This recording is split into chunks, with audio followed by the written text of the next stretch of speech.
Ariel Helwani in Las Vegas for UFC 141 alongside Brock Lesnar, who meets Alistair Overeem this Friday night live on pay-per-view. And Brock, thank you for the time. We appreciate it. This is the first time we've seen you since Anaheim, and I must say, a great job on Fox. You did very well on television. You've never been maybe a media guy, but I thought you did very well on the other side of the fence, so to speak. Thank you very much. I enjoyed it. It was a bit awkward. Not awkward, I should say, but it was just different sitting back and seeing and watching and not participating. Did it give you maybe more of an appreciation for what the media does? Absolutely. It was. I enjoyed it. And who knows? Maybe I got a career after the fight career. Maybe, who knows? That would certainly be something to see. So I'm wondering. Obviously you've been through a lot this year. Was there ever a point? Here we are, 72 hours away from your return to the UFC. Was there ever a point when you thought, it might be it, I may never get this opportunity again? Honestly, not really. I thought I didn't even think about that, because I just thought about I'm a guy that focused on the task at hand, and for me it was my health, and we needed to get that issue. It had been something that had been hindering me for quite some time. I tried fighting it and was unsuccessful at it, and the surgery was a huge success, and here I am. Could you even put into words as to the kind of weight that was lifted off your shoulders now, just as a normal guy living, a family man, now that you're able to live this life pain-free? Yeah, absolutely. The old saying, if you do not have your health, you don't have anything, and that's the 100% truth, and that's what I was going through at the time. I was trying to be a championship fighter, and was struggling with a lot of different things, physically and mentally, because of that. And now I can stand before you and feel, I just feel great. I feel blessed that I'm here. I feel honored and blessed I just want to get in the octagon and perform. To the best of my knowledge, no one has ever, as far as professional sports, come back from that kind of a surgery. Do you know of anyone? Have you been able to talk to anyone that has ever come back, let alone into MMA? We're not talking about tennis here. Yeah, this is just a weird disease. This isn't. This is a disease that usually happens to older folks, and here I am.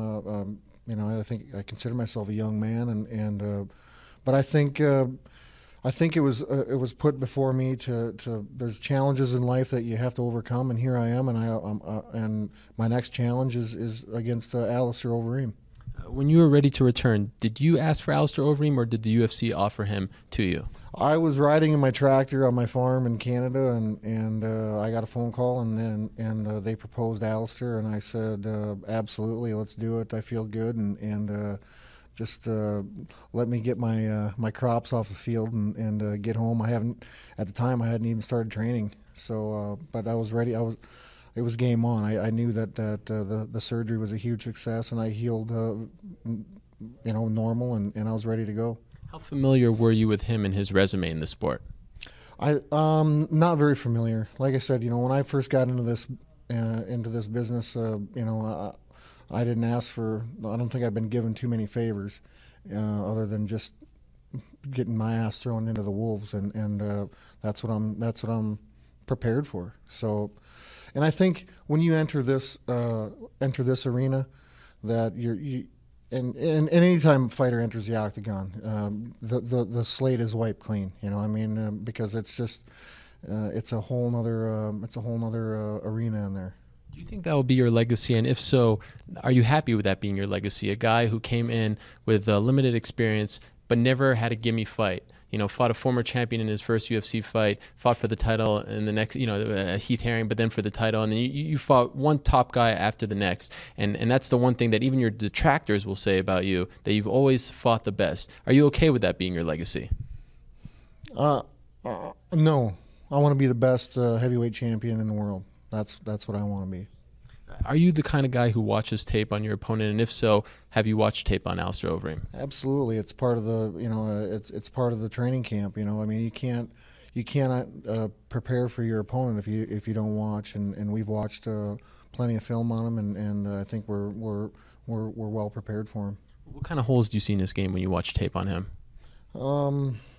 We just got to force my fight here, and that's really that's I'm not going to allow him to to control this fight, and I think we'll be successful. Would you think that it's a fair statement to make that he's never fought a wrestler quite like you at heavyweight, a fighter quite like you with your skills? Oh, absolutely. I don't think there's a heavyweight in the world in this division that has that has done what I've done. Would it surprise you if I told you, and this is what he just told us, that he didn't watch any tape on you, and if so, do you think that's a mistake? I really don't care what he did or what he does. I don't care. How excited and anxious are you to get in there on Friday? I mean, does this feel sort of like your debut? The minutes, it's just I just got to stay calm and just I've been through this before, so I've been here before. You somewhat surprised that you're an underdog from a betting perspective? I don't know and don't care. Thank you. All right. Thank you, Brock. Ariel, give me a hug. Give me a hug. Good to see you, Alistair. Good. Wow, you're nice and sweaty. Yeah, Thank you. that's why. And guess what? What? The iPad. You got an iPad. I got an iPad. Wow. Nice. But your fans have told me that now I'm off the hook, right? You're off the hook. Ariel Helwani in Las Vegas for UFC 141 alongside Alistair Overeem, who makes his Octagon debut this Friday night against Brock Lesnar live on pay-per-view. And Alistair, it's good to see you again. Happy holidays to you. And, you mentioned this off camera. I'll bring it up here since it's sort of the elephant in the room. You did get an iPad from the UFC for Christmas, so it appears as though But not from you. I'm off the hook. Not from you. But this is something you don't know. I suggested to them because you were asking about it for so long to do that. Listen, Ariel, let bygones be bygones. You've not lived up to your agreement, to your word. Where I come from, that means something. Uh-oh. So Please don't say slap. no, we're all good. We're all good. Ariel just not lived up to his word, but it's okay. It's going to take a long time for me to make it up to you, but one day I will. I just want you to know that. Fair enough. In the meantime, you are fighting and making your UFC debut on Friday night. You got here yesterday. That's what I was told. Does it feel good to finally be here? Because it seems like coming here, you could put everything that has happened over the last few months aside, and you could finally focus on the task at hand that's 72 hours away. Well, thanks to my team, props to my team. They made it possible to basically continue to focus on what was at hand at all times during this preparation, which was training. They took care of all the little stuff, all the communication stuff, all the and of course there has been, like we know, the distractions. But they kept me.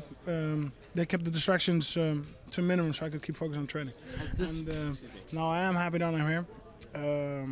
I mean, it's crazy. Las Vegas is full of promotion of the fight. I'm very excited and ready to go. Has this been the most amount of distractions that you've ever had to deal with leading up to a fight? No, I've had more. When? This was I had a sort of a dark page in my career.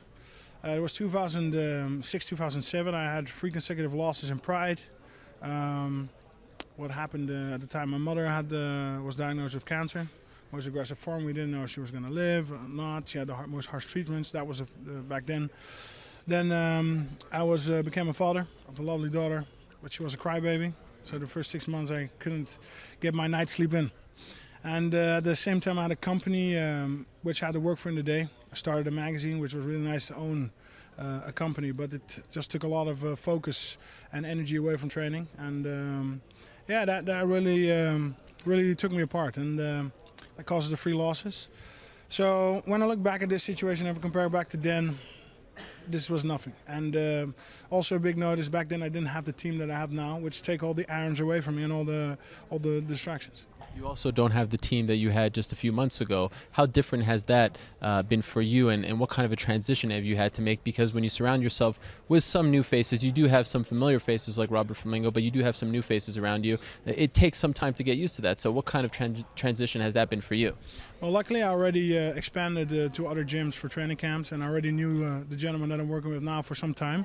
Of course, it always takes some time to get used to new faces, like you said. But I think if you all have the same attitude, and I select everybody on my team on attitude, you always get there. You always work it out. And I can only thank them. They've been there for me in this bad time, not the worst time, but bad time. They took care of me. They arranged all the stuff. We put the work in training wise, and now I'm here. I'm ready. Brock said that when he was offered the fight against you, he didn't even know who you were. Do you believe him? He probably wouldn't. It's kind of amazing, though, right? He's in the UFC. He's an MMA fighter. You've done so much in this sport. To not even know who you are seems almost ludicrous to me. But Brock seems to me as a type. He's living in his farm. You know, no disrespect, but he's just to himself. You know, he's got his team around him, his people. They keep track of everything, and he's just not interested, and he's just doing his thing, and that's fine. I mean, that's just his character. Do you think he's trying to take a shot at you, like you're not on his level? No. I just think he generally doesn't watch K1 or Strikeforce. He's just in the UFC. He follows that. That's his interest. And not to blame him, but that's also where his opponents are. I mean, he's not a K1 fighter, so he's not even a striker. So why would he watch striking? I don't see him see it as a low blow. You said earlier that you'd even watch any film on him. Is that because you think that his skills are somewhat rudimentary? You know exactly what he's going to do, so it's not really necessary to study up on him? Well, not rudimentary, but it's pretty straightforward what he's going to do. I mean, it's going to be a fight, and I don't want to get my head stuck in patterns, what he might do or not do. I want to go in there with an open mind and beat him up and not think about what he might do or not. What do you expect him to do? He's going to come in swinging or take down. That's what he always does. So that's basically what he does. It's pretty straightforward, and yeah, and if he doesn't do it, I'm going to have to do it. Final question. Considering your career and some of the things that people even as high as Dana White have said about you, that you're a good striker, but you're not quite a top 10 heavyweight, all the things you've heard throughout your career, do you have something to prove on Friday night? And all the whispers and the drug testing and all that, do you have something to prove on Friday night against Brock Lesnar, arguably the biggest star in our sport? I'm going to have the fight speak for itself. And my other achievements as well. Have it speak for itself. Thank you, Alistair. Good luck on Friday. Thanks. All right, well, let's get this going. Nate, it's good to see you. And obviously you have a very big fight. Now, I wanted to play off something that the other reporters were asking you about, the much talked about sort of run-in that you had with Donald in this very gym just a couple of months ago. Do you feel as though there's too much camaraderie in this sport? Everyone's trying to be each other's friends? Yeah, well, yeah, I just don't. That's not what I want to see when I see a fight. So I don't think anybody else does either. So I don't know. I think he's making a little more than what it is too, what it was. So what did happen? He just tried to be my friend, tried to come up and say hi. I just walked the other way. I wasn't trying to, like I said, I wasn't trying to be a bully or anything. I think he's trying to push me in the bully's direction, making me the bad guy. But I didn't. I just walked the other way, and I think he's just making a little more than what it was. It's kind of interesting that it happened so recently. Did you almost have a feeling that he may be next for you? Because that was just 2 months ago, and you haven't fought since then. Well, I fought right before that, when he fought. And I got there, and I knew I was going to fight somebody who was fighting. Because I went to that Houston card, and I had just fought, and I knew I was going to fight one of the lightweights there, or one of the lightweights on that show. So I knew I was coming, and it's not like I'm just anybody who's in the same bracket as me. We're not friends, and we're not, we don't train together, and it's like, it's just you gotta fight me. I'm not gonna put on a front and act like we're not fighting. So I knew it was probably him. It's like this, like usually when I fought Kurt Pellegrino, I got picked up at the airport with Josh Neer. And when I fought Pellegrino, I got picked up at the airport with Josh Neer. We shook hands, we talked, we were cool. We fought, we won, we talked, and it was all good. And he fought my brother, and we had a good conversation, and it was cool. I liked him. And then I went home, and then they're like calling, and they're like, "You're fighting Josh Neer."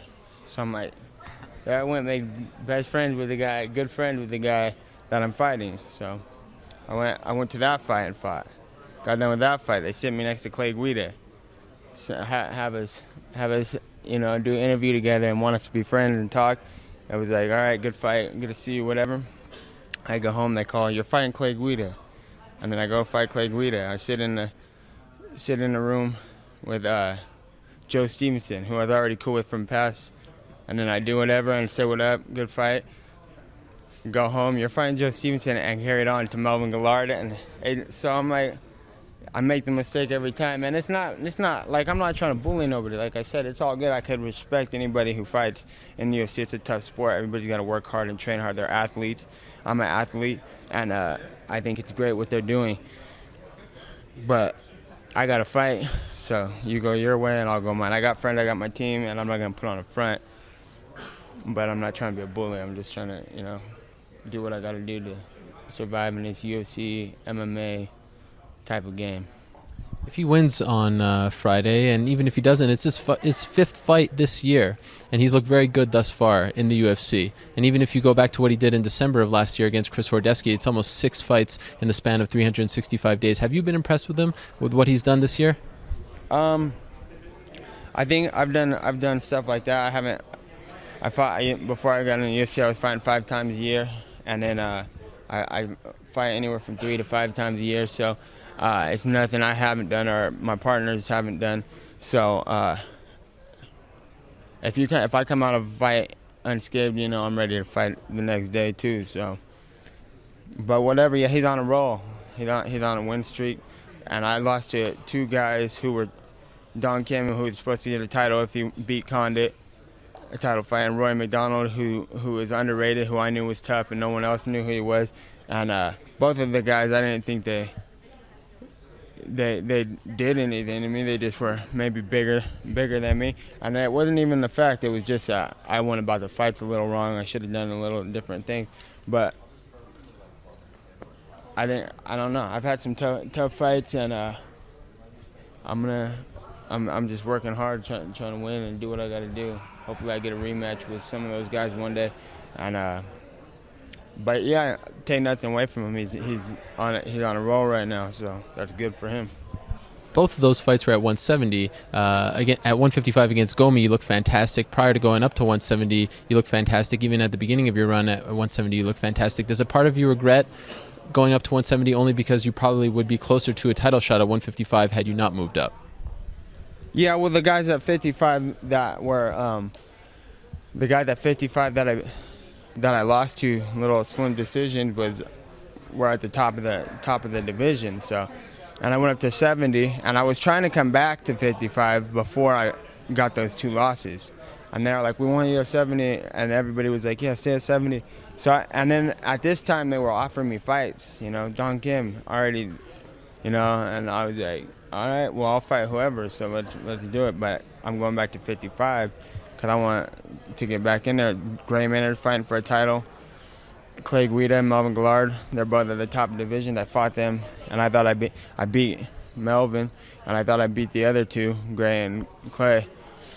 They both just recently lost, but they were the top of the division. So I'm like, man, I'm in that same category. I should be back down there handling business instead of fighting Don Kim and Roy McDonald, who are very tough guys, but everybody knows Clay Guida and Melvin Gillard compared to Don Kim, so it's kind of lose-lose for me. I had nothing.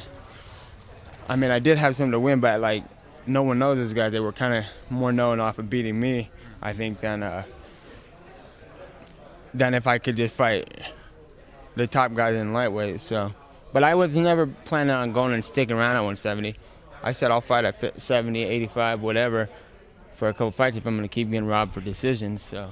But I'll do whatever. I kind of want to stick around 55 for a while, and even if I don't get close to getting that belt or beating everybody right now, I'm only getting better. I got nothing but improvement. The people at my gym helping all the time, and everybody's getting better together. And a lot of these guys who are like top guys, I see them staying the same or not training at camps that got as much to offer as the one that I do. 2 last questions before I let you go, and we appreciate the time. When people think about this fight, I think they're so excited about it because you both are great strikers and you're both great at jiu-jitsu, but you're both very different in both those martial arts, so to speak. He's probably more of a technical striker in the sense that he comes from the kickboxing background. You have the boxing style, so to speak, and your jiu-jitsu may be a little more similar. When you look at his striking and jiu-jitsu in particular, How do you compare yourself to him, and where do you see yourself being better than him? I think he's technical, and he's got some good things that he does. But I train with guys that do the same thing, you know, and there's nothing I haven't seen before. But we're gonna have to find out what happens on Friday night. That's when it goes down. So we'll see when it happens.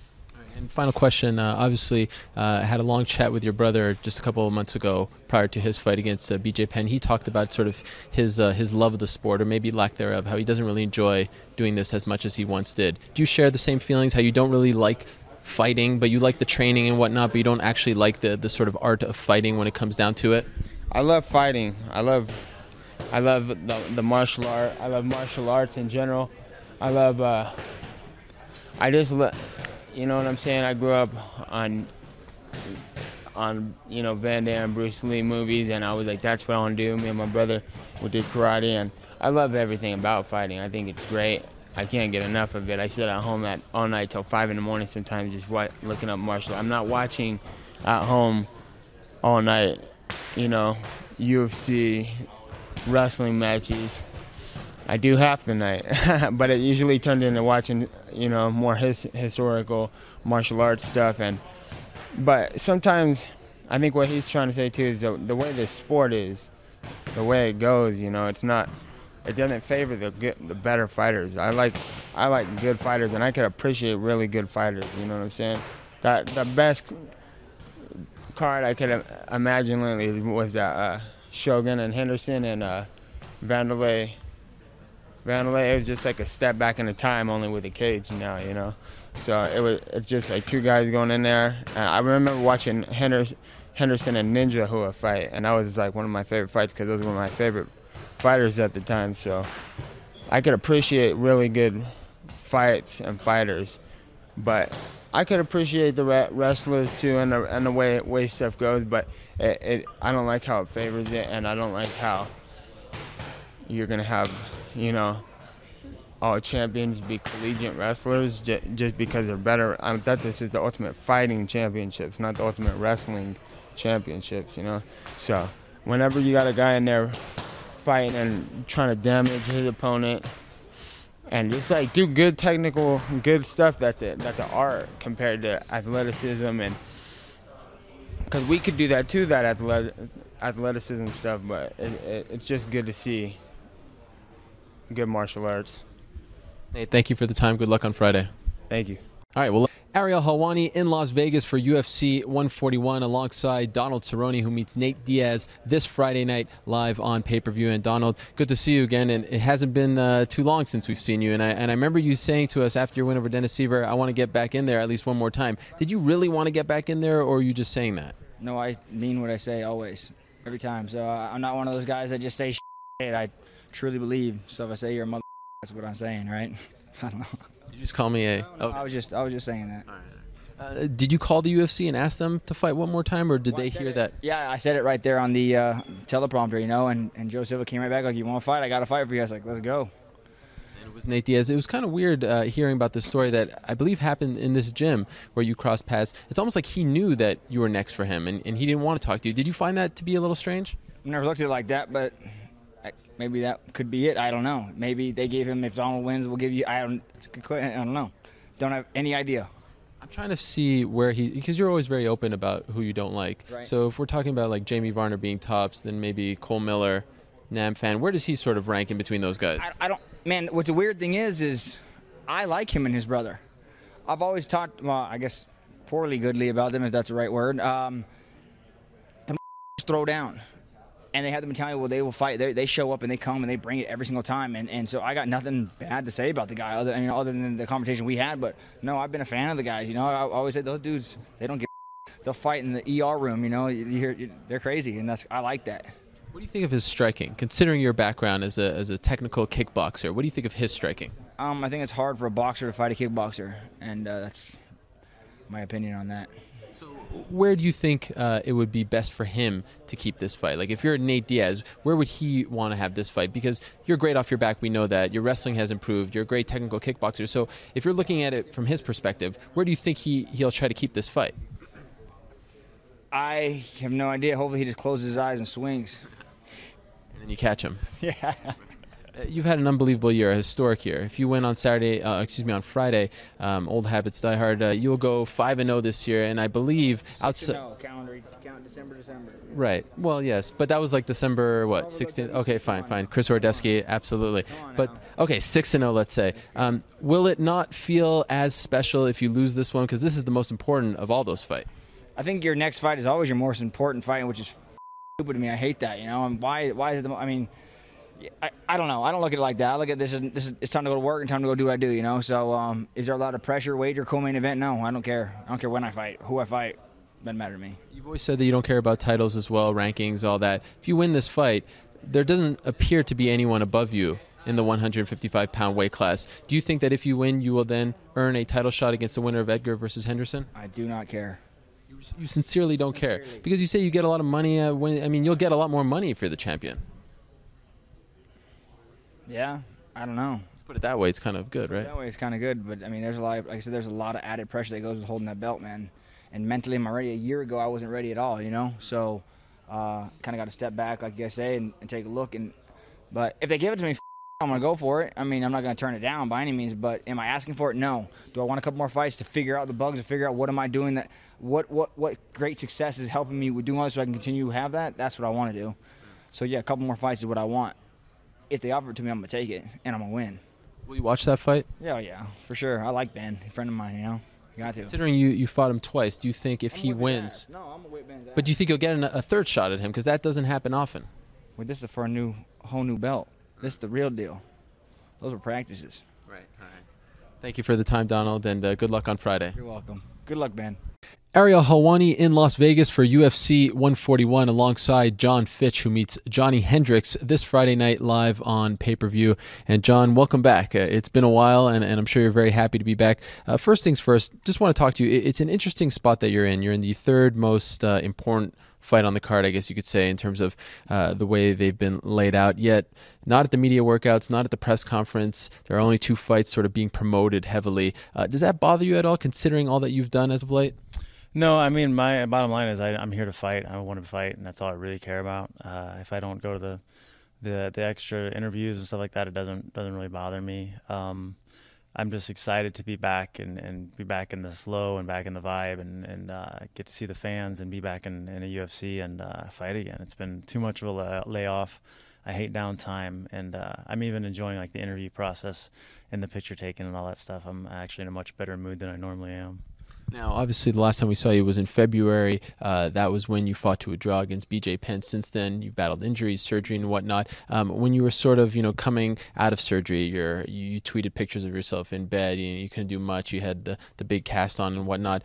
Could you even think of this? Did this feel like such an afterthought where you couldn't even imagine, coming back this year, or was that what sort of drove you to come back? It was really all I could think about. It was, getting back as soon as possible. And if you paid attention and followed my Twitter, I was trying to pick fights as much as I could throughout the summer just because I wanted to get back in action as soon as I could.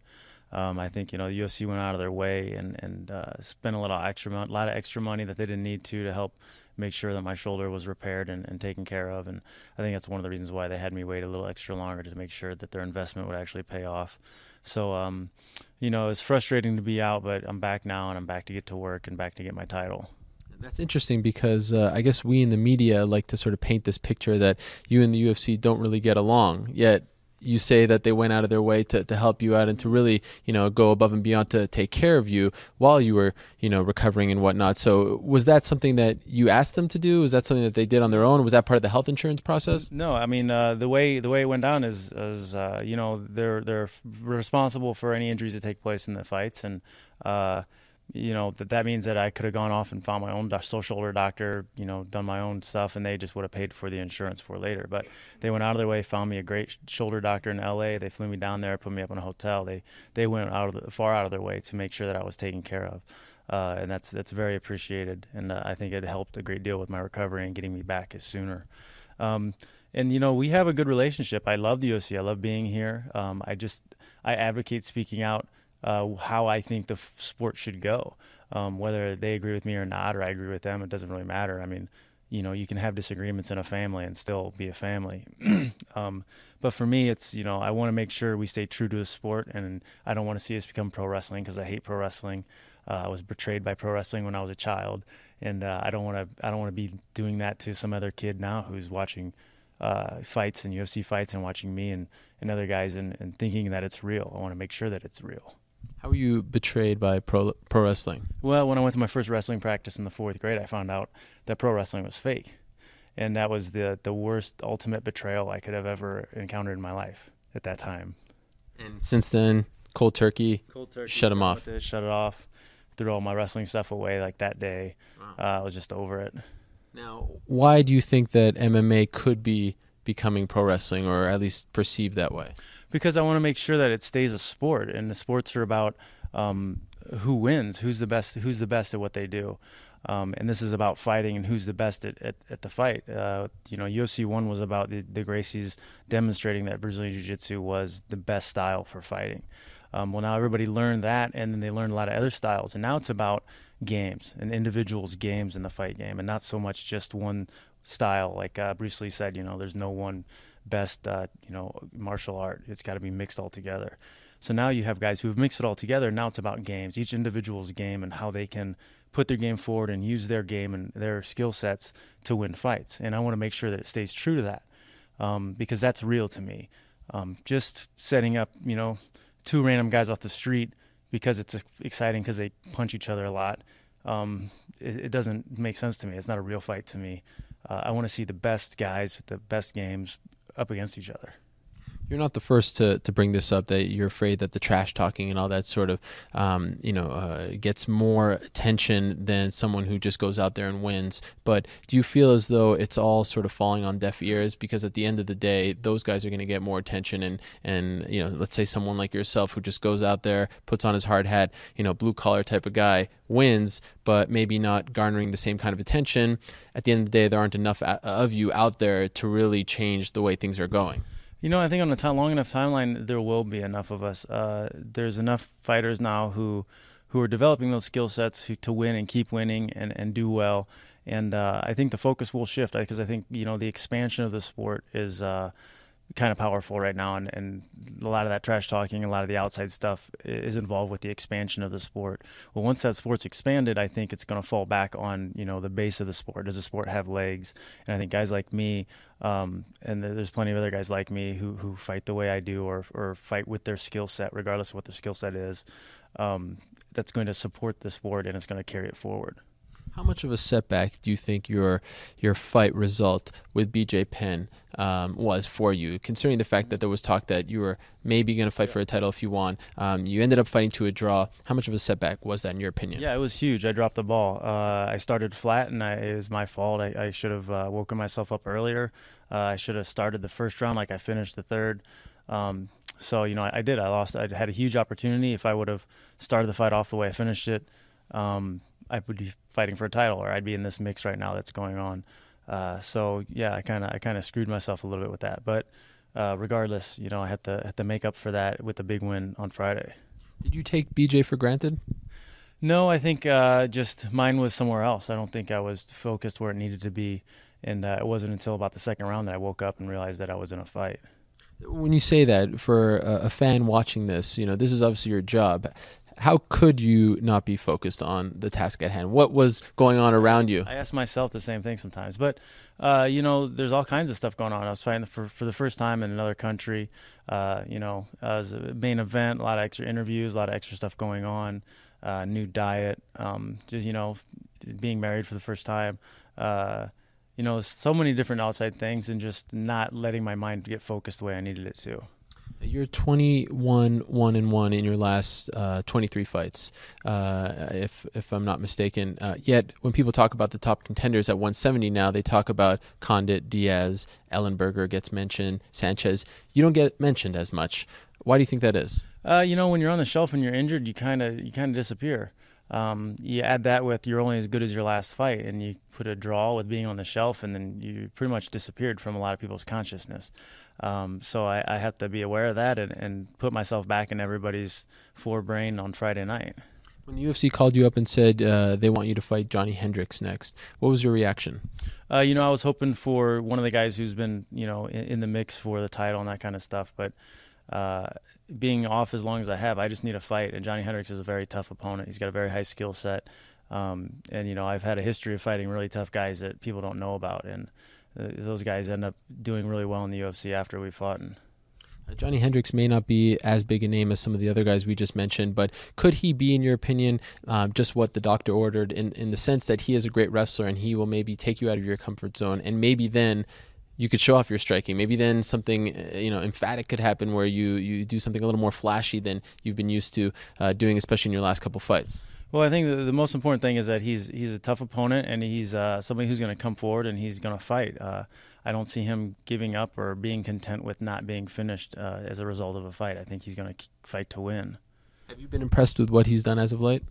He's done very well, and I think he would fight very well against any of the top guys they're talking about title contention right now. I think he could beat Condit. I think he could beat Diaz. Do you sometimes sit back and think that in other sports, most sports, team sports, basketball, baseball, football, you're not really judged based on how you perform? At the end of the day, if you win, you keep winning, you get the championship. Other than, say, MMA, boxing, maybe figure skating and gymnastics, those are the only ones where performance really goes into whether or not you become a champion. Does that bug you? A little bit. I think it's a little obscene because it's a fight, and a fight is a fight. If you win the fight, you win. If you lose, you lose. I think style points, they go so far, but it shouldn't rule the whole day. To me, a beautiful loser is still a loser. You got beat up. If you lost, you got beat up. When I fought GSP and I lost, I got beat up. Like, it doesn't matter how much people loved watching you get beat up. If you lost, you got beat up. That's the end of the story, and that's as far as it goes. So, I don't really understand the whole, loving guys who get beat up well. That said, though, do you need a finish on Friday night in order to cement yourself? For myself, I need one. I'm very frustrated with myself and the way I've been, my performance has gone. And I've been working a lot with Dave Camarillo and my striking coach and tweaking a lot of things. And we've had a lot of time to kind of sit back and refocus and kind of redo some things. How's that working, by the way, since Dave left AKA? How do you work with him yet still remain a part of that team? Dave has he left the business side of AKA the gym. A lot of us on the team still travel to his gym in San Jose and train with him. So it actually kind of worked out a little bit better because I have a lot of kind of private time with him, and we're able to really brainstorm and focus on me. Have you laid out what kind of path you need to take if you, of course, beat Johnny Hendricks, who you think you need to fight, or how many fights away you think you are from fighting for the title again? I've learned a while ago not to try to do any kind of MMA math with figuring those things out. I just need to go out. I need to smash Johnny Hendricks. I need to put on a great performance. I need to put him away. I need to finish him. And then from there, we'll take it from there. And it also seems, I just read a great feature on you in Fight Magazine, that you stopped caring about what people think of you. That you never really cared, but I vocally put it out there. Now I'm saying that I don't care, so people know that I don't care. Why all of a sudden do you feel the need to tell us this? No, I just, I think, before you had to be on eggshells because you want to, be fan friendly or whatever. And when it comes down to it, I know who my fans are, and they love me and I love them. And I always put out extra effort to make sure my fans are taken care of. I'm the one who's signing autographs at the fan expos when the doors are closed and security are throwing people out. I'm still there an hour after. So I don't care if you're just some loser on the internet who I've never met, who doesn't have a real name, who doesn't come to any of the shows and probably doesn't even pay for the pay-per-views. So I don't really care to cater to you. Two last things. In December of 2009, I saw a great documentary about you and your road to UFC 87 called Such Great Heights. We still haven't seen it released to the public. When is this coming out? Yeah, well, we had issues. We spent about a year trying to get, an agreement so that we could use a couple minutes of UFC footage in the film, but we couldn't. So they had to redo it and redo the audio. So they had to take some time to get more money so they could re-edit it and redo the audio. And then once they did that, now they're trying to shop it around, and we're hoping to get a distributor involved, and I'm hoping 2012 will be the year.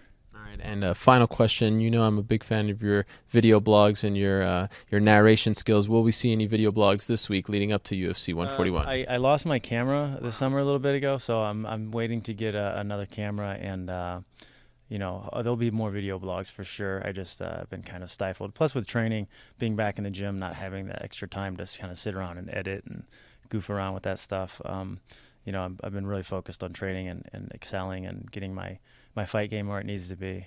All right, well, no John Fitch video blogs, but you will get to see John Fitch back in action. Maybe a post-fight, but maybe I'll do something post-fight, put something up. We'll with see. Narration and ukulele. Because the UFC did hook us up with some pretty sweet iPads. So you can't really film on that, can you? No, Oh, you can. Yeah, it's got the film thing on it, so I can do that, and we'll see. All right. I was going to do a little nice segue there saying that no video blogs, but you will get to see John Fitch in action this Friday night at UFC 141. He takes on Johnny Hendricks. Good luck to you, and great to see you back. Right, thank you.